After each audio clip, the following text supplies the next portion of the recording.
Sa basketball, kinapos ang comeback ng Gilas Pilipinas women's basketball team kontra sa world rank number 9 na Japan, 85-82 sa ikalawang araw ng FIBA Women's Asia Cup Division A nitong Lunes sa Shenzhen, China. Balikan natin ang aksyon sa ulat ni Daryl Oclares. Pambihirang puso ang pinakita ng Gilas Pilipinas women's basketball team sa kanilang naging laban noong Lunes kontra sa powerhouse at world rank number 9 na Japan sa FIBA Women's Asia Cup Division A. Galing sa mapait na opening game kontra sa Australia nitong linggo, pinakaban ng Filipina Cage Bells ang Japan, subalit kinapos sa kanilang comeback attempt para makalasap ng 85-82 na kabiguan.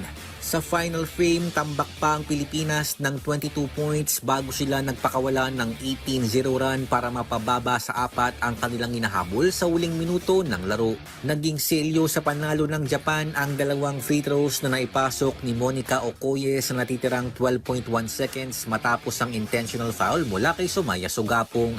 Sa kabila nito, humabol pa ng isang buzzer-beating 3-point shot si Vanessa De Jesus pero hindi ito naging sapat para agawin ang panalo sa 2022 Tokyo Olympics silver medalist na Japan.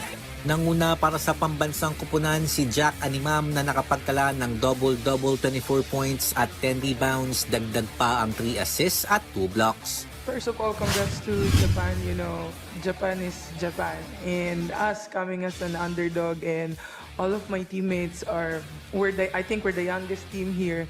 And before the game, I just told them, you know, the game is gonna be hard, but no matter what, we have to fight and take pride on what we do. And I'm just so proud of them because, you know, we rise up to the challenge. And even if we lost, it still feels like a win for us because of how we play together and how we bounce back from yesterday's loss. Pinuri naman ni head coach Patrick Aquino si Animam di lamang dahil sa kanyang naging performance kundi pati na rin sa pagtayo niya bilang veterano at leader ng mas batang lineup ng Gilas Women. I think with the experience of Jack playing for us at a very young age before also, she started very young and she knows the feeling of, you know, playing in this kind of games like FIBA. And with Jack there as a leader and probably a mentor also for the young girls, you know.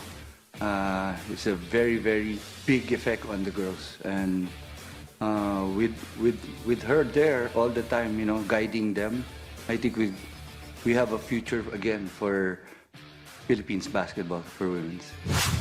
Sa darating na Miyerkules, target ng Gilas Pilipinas Women na manalo kontra sa Lebanon para makaabante sa playoff round ng FIBA Women's Asia Cup Division A. Daryl Oclares para sa Atletang Pilipino para sa Bagong Pilipinas.